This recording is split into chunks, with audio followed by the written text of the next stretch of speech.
2020 n'a pas été une année facile et pourtant on est sur l'une des années avec le plus d'évolution dans le monde tech. On a beaucoup parlé des composants pour PC ces derniers temps ainsi que des nouvelles consoles, mais niveau smartphone, bien on n'est clairement pas en reste non plus. Que ce soit pour de l'entrée de gamme, du gaming ou même si on veut se la péter avec un smartphone qui vient tout droit du futur, on a clairement de quoi faire. Et aujourd'hui, juste avant Noël, histoire de pouvoir se faire un peu plaisir en cette fin d'année, je vais vous donner mon top des smartphones de 2020 et un super bon plan pour les assurer, et ça par rapport à des critères différents. Salut, c'est Léo de la chaîne Techmaker et aujourd'hui on va relancer la bataille annuelle du smartphone. Avec tous les nouveaux téléphones sortis récemment et pendant cette période de Black Friday et de Noël, vous allez être nombreux à vous en équiper d'un nouveau, ça c'est certain. Et d'ailleurs, quand on achète un smartphone dernière génération, une des premières questions qu'on se pose ensuite est: est-ce que je dois prendre une assurance ou non? Les produits sont beaux, ils coûtent cher et une galère peut vite arriver. Genre par exemple mon fameux OnePlus 8 Pro, vous en rappelez peut-être bien, il a quand même une sacrée fissure depuis maintenant quelques mois. Mais aujourd'hui, j'ai une assurance à vous recommander et qui est justement partenaire de cette vidéo. Il s'agit de Klink, une assurance 100% digitale pour tous vos appareils électroniques. Avec cette assurance, vous pouvez faire assurer votre smartphone que vous allez sûrement acheter après avoir vu cette vidéo, vu que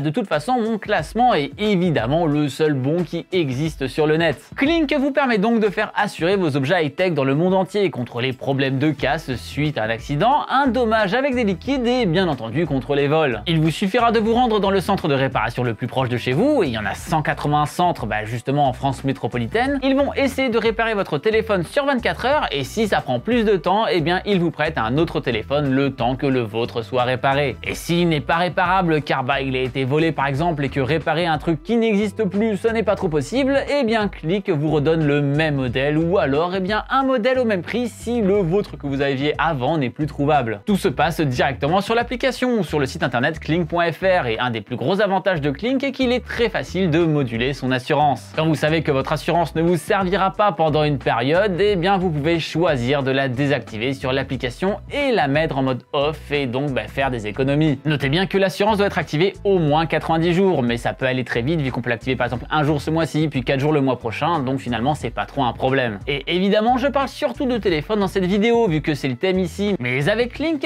vous pouvez faire aussi assurer d'autres appareils électroniques ou bien même votre vélo, notamment sur les vols. Bref, assurer ces objets de valeur ça peut être assez important et c'est quand même bien moins onéreux de payer une assurance que de devoir repayer un produit entier en cas de mésaventure. Donc si tout ça vous intéresse, vous pouvez trouver un lien vers le site en description juste en dessous. Mais voilà, maintenant que votre smartphone est bien assuré, on va pouvoir commencer avec le meilleur smartphone pas cher.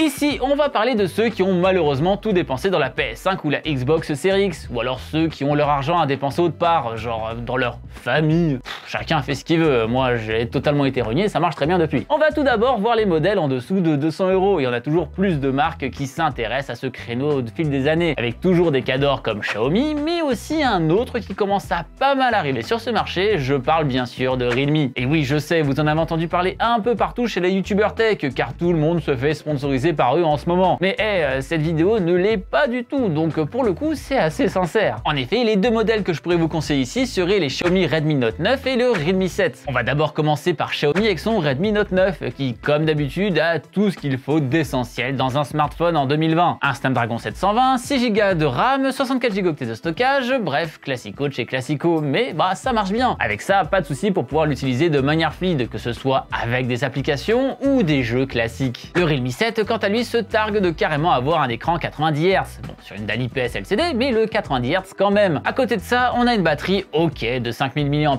un Helio G95, 4 Go de RAM, bref, des performances un peu en dessous, mais on a le 90 Hz, donc à voir quelles sont vos priorités. Évidemment, on n'est pas sur des composants méga premium ici, On va avoir du bloatware sur la ROM de base qu'il faudra un peu désinstaller sur le début, mais c'est pas cher. Bon, par contre, que ce soit l'un ou l'autre, attendez-vous à faire des photos dégueulasses de chez dégueulasses, Faut pas non plus croire au miracle. Surtout qu'en plus, surcouche chinoise oblige, on est sur des logiciels photos bourrés de filtres à tire-larigot qui sont là pour faire cache-misère. Mais bon, quand la misère fait la taille d'un éléphant, c'est quand même compliqué à cacher. Car oui, on a beau avoir des capteurs de 48 mégapixels et parfois 4 capteurs sur le smartphone, c'est pas ça qui fait la qualité de la photo et des vidéos. Genre, cette caméra coûte plus de 4000 balles et pourtant elle ne sort que 12 mégapixels, donc ça veut vraiment pas dire grand chose. Et si votre budget est un peu au-dessus et que vous pouvez monter à 250-300 €, bah ce sera juste les modèles pro de chacun, et donc le Xiaomi Redmi Note 9 Pro et le Redmi 7 Pro. Pas beaucoup de surprises ici, même si pour le coup le Note 9 Pro est proche des 200 €, voire même à moins de 200 en import, ce qui fait de lui le meilleur dans cette gamme si ça vous fait pas peur. Et le Realme 7 Pro plutôt des 300. Mais bon, déjà le Realme 7 Pro perd le 90 Hz pour un AMOLED, ce que je trouve un peu dommage pour cette gamme de prix, parce que bah, ça perd un peu de sa seule démarcation. Mais si vous pouvez monter autour des 300 €, je vous dirais de rajouter encore 50 € pour le prochain modèle dont on va parler, le meilleur photophone. Choix compliqué ici, hein, car pour le coup, il y en a eu beaucoup des bons modèles, au point même de se demander encore pourquoi acheter une caméra en tant qu'amateur, tellement maintenant ces bestioles qu'on a dans nos poches sont vraiment bonnes pour faire des photos et des vidéos folles. Déjà, pour rester dans la gamme de prix pas cher et quand même bonne photo, vous savez de quel smartphone je vais parler, le Google Pixel 4a. Comme d'habitude, Google nous montre qu'ils ne savent pas vraiment faire de smartphone sur sa gamme Pixel, même si le design s'est enfin affiné et qu'on a enfin un écran presque complet sur la face avant, on n'a toujours pas de 90 Hz, on a toujours une batterie pas folle de 3140 mAh, et vu que c'est la gamme A, le smartphone est un peu petit en main, ce qui fait que si vous voulez un modèle plus classique, il va falloir aller sur le Pixel 5 qui lui va coûter près de 2 fois plus cher que ce Pixel 4a et qui n'a vraiment pas de différence sur la photo et qui est donc la partie qui nous intéresse ici. Par contre, ils montrent qu'ils sont Google et que ce sont eux derrière l'Android proposé sur les smartphones, ce qui fait que déjà ils ont le système d'exploitation le plus pur qui soit, avec absolument zéro bloatware d'installer, et ça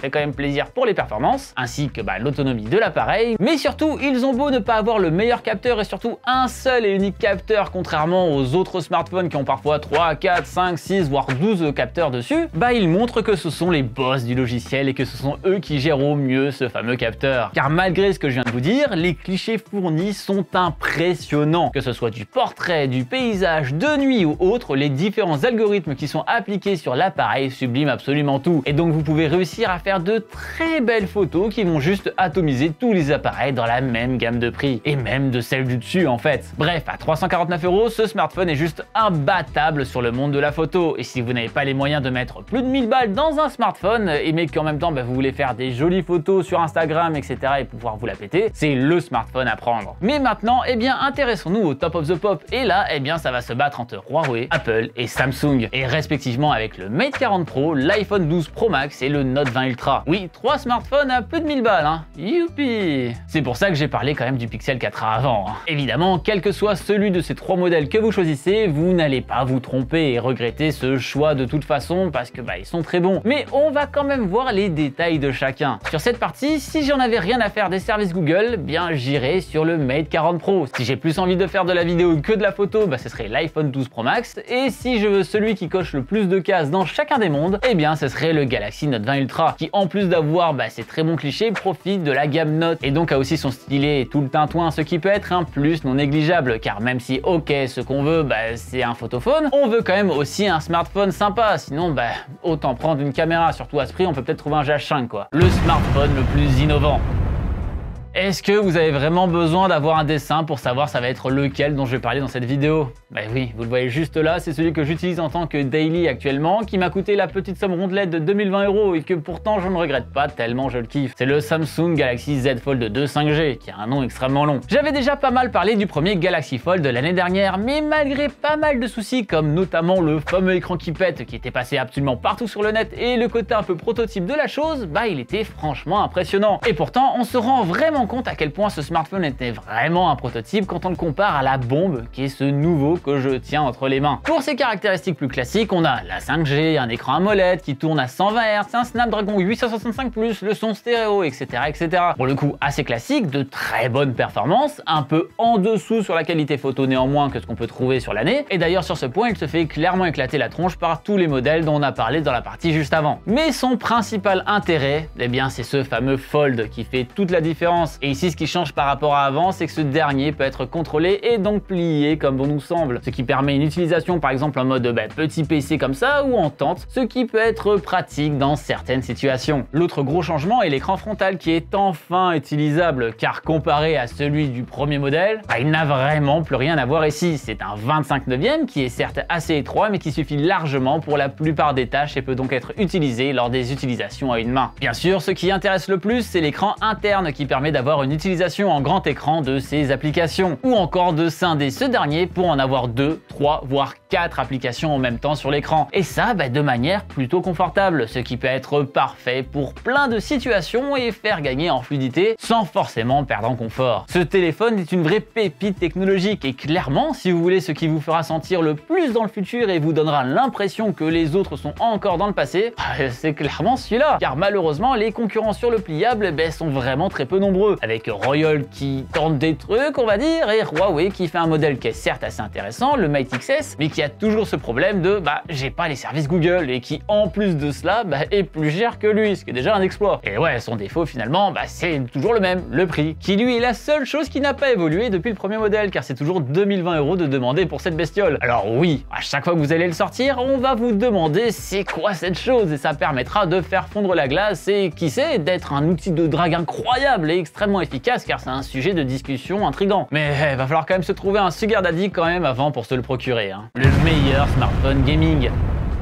Cette catégorie a de plus en plus de sens au fil des années. Je me rappelle qu'on se foutait un peu de moi quand j'en parlais il y a 2 ou 3 ans, mais maintenant, avec l'avènement des plateformes de cloud gaming qui sont en train d'arriver partout, c'est une catégorie qui peut en intéresser certains. Et là, vous allez encore vous foutre de moi encore une fois, mais dans cette catégorie, oui, je mettrais bien le Samsung Galaxy Z Fold 2 5G ici aussi. Et non, je suis pas du tout payé par Samsung, hein. J'aimerais bien, genre il m'envoie aucun produit. L'écran à 1500 boules que vous voyez là, je l'ai payé, et ce téléphone aussi, j'ai payé. Et pourtant, force est de constater que dans une ambiance gaming, Samsung a fait très fort, et ce smartphone a tout ce qu'il faut aussi pour lui. Car le méga écran de la mort, le 120 Hz, l'AMOLED avec de superbes couleurs, le Snapdragon vraiment vénère de dernière génération qui permet de jouer à des jeux en local de manière extrêmement fluide, la puce 5G qui permettra de profiter du cloud gaming quand il sera vraiment là, pour le coup, il coche absolument toutes les cases. On peut même en faire une DS si on veut finalement, parce que hop, on le plie comme ça, on met un émulateur de DS et c'est fini. D'ailleurs, certains constructeurs l'ont bien compris avec notamment un partenariat avec Microsoft et la manette Moga XP5X Plus qui peut être achetée avec le smartphone en même temps et avec 3 mois de Game Pass offert. Encore une fois, car l'écran géant de ce smartphone permet une expérience complètement folle en gaming et surtout vraiment différente de ce qu'on peut voir sur les smartphones de manière générale. Même si il y a quand même quelques trucs qui manquent un peu, comme le sacro-saint 144 Hz. Mais bon,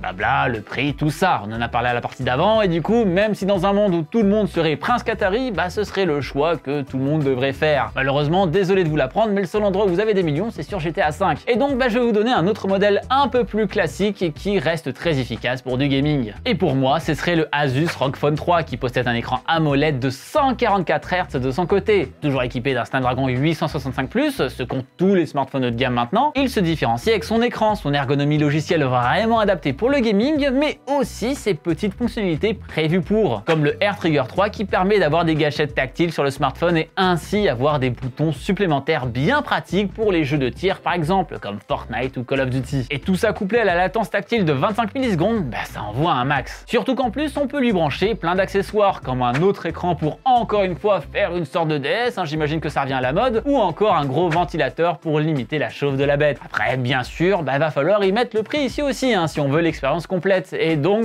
peut-être se retrouver sur un prix de 2020 € qui me rappelle quelque chose. Mais le smartphone de base peut se trouver à 500 € en import assez facilement, contre les 1000 demandés d'ailleurs dans nos contrées si on le veut directement sur Amazon. Mais bon, ça comme d'habitude, l'import que j'évoque déjà à plusieurs reprises depuis le début de cette vidéo, on en parlera à la fin de celle-ci, que ce soit de la différence de prix, de pourquoi elle est là et si vous devriez franchir le pas ou non. Le meilleur smartphone tout court. Compliqué de vous donner un seul modèle ici, mais on va quand même essayer de le faire. On va donc voir quel est le smartphone qui vous propose le plus de nouveautés tout en ayant un prix le plus attractif possible. Donc en gros, la 5G, le 120 Hz, l'AMOLED et une bonne expérience utilisateur. Et pour moi, ce serait le OnePlus 8T ici. Sorte de mix entre le OnePlus 8 et le OnePlus 8 Pro, il prend les avantages de la version Pro que sont la 5G, le 120 Hz, la super dalle et ce fameux oxygène ou hydrogène OS, et garde l'avantage principal du non Pro, Bah c'est qu'il est moins cher. Proposé à 600 € actuellement pour 8 Go de RAM et 128 Go de stockage, il a tout ce qu'il faut pour vivre sereinement les années qui arrivent. Le Snapdragon 865 et la batterie de 4500 mAh, ils sont pour quelque chose. Après voilà, on est sur un smartphone classique de chez classique. Trop classique même je dirais. Un poinçon, donc au revoir le pop-up du 7 Pro de l'époque, que j'adorais, un capteur d'empreinte sous l'écran, bref, on s'endort un peu, mais c'était pas l'année de l'extravagance non plus, pour le grand public, il est vrai côté OnePlus. Là où il pourrait pêcher, c'est comme d'habitude sur la partie photo et vidéo, qui est certes très acceptable, mais qui reste possiblement en dessous de pas mal de modèles. Car c'est pas le point fort de OnePlus, même si bien sûr ça reste franchement bon. Après bon, c'est pas pour autant qu'il gagne de beaucoup, là où je trouvais les smartphones OnePlus beaucoup plus intéressants sur les années précédentes et donc assez novateurs, c'était un peu en deçà cette année. Et donc ouais, je trouve toujours que si on veut le meilleur de chaque monde et encore une fois à un prix raisonnable, autant foncer sur ce OnePlus 8T, surtout en import où on peut le trouver à 500 € en version globale s'il vous plaît. Pareil, on reparlera de ce terme juste après, vous inquiétez pas. Mais bon, il gagne vraiment d'une courte tête et cette place aurait pu être raflée par d'autres assez facilement je pense. Ça se joue sur des points de détail comme diraient certains. Et donc voilà pour les smartphones que je vous conseillerais cette année. Encore une fois, cette liste est la mienne, elle est subjective et n'est basée que sur des smartphones sortis cette année. Après, si vous voulez mon avis, je trouve ça franchement pas déconnant d'acheter un smartphone sorti l'année dernière, parce que il sera moins cher, et en même temps, il restait quand même très bon, donc n'hésitez pas à vous renseigner sur ces derniers, avec par exemple, ma vidéo que j'avais sortie l'année dernière sur exactement le même sujet. Dis donc, qu'est-ce que tout ça est bien pensé? Je vous mets le lien en fiche juste en haut à droite, comme ça vous pouvez mater ça et vous gagnez du temps. Et donc oui, pourquoi souvent je vous donne des prix d'import et des prix classiques quand je vous parle de ces smartphones? Eh bien car pour certains de ces smartphones, on peut les trouver sur AliExpress ou autres, et c'est pas de la contrefaçon. Ce qui se passe, c'est qu'en général, vous n'avez pas la même version du smartphone. Comme pour le ROG Phone 3, vous pouvez tomber sur la version chinoise et pas la version globale, ce qui peut avoir comme conséquence une incompatibilité avec les fréquences utilisées pour la téléphonie en France par exemple, mais il peut aussi y avoir d'autres choses, et dans certains cas, la TVA n'est pas payée, donc on enlève ces fameux 20%. Alors ok, c'est génial, mais ne vous inquiétez pas, la douane est là pour vous rappeler qu'il faut quand même les payer, ces fameux 20%. Alors c'est un peu la roulette, vous pouvez tenter, mais vous ne gagnerez pas toujours, car des fois ça passera, des fois ça passera pas. Alors si ce point vous gêne, faites attention aux pays d'expédition. Certains vendeurs pourront vous envoyer le produit depuis l'Europe, et donc pas de problème de douane dans ce cas. Pour revenir au point négatif,